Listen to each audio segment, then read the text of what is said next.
Drone FPV Rusia terekam menyerang dan melenyapkan awak mortir Ukraina di Kursk.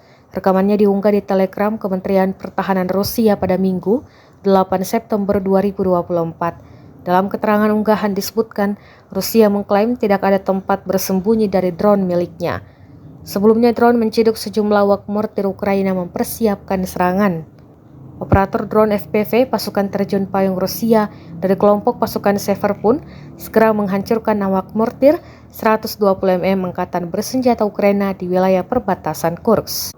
Selama beberapa hari terakhir, pasukan terjun payung juga mengklaim telah melakukan lusinan serangan tepat terhadap personel dan peralatan angkatan bersenjata Ukraina.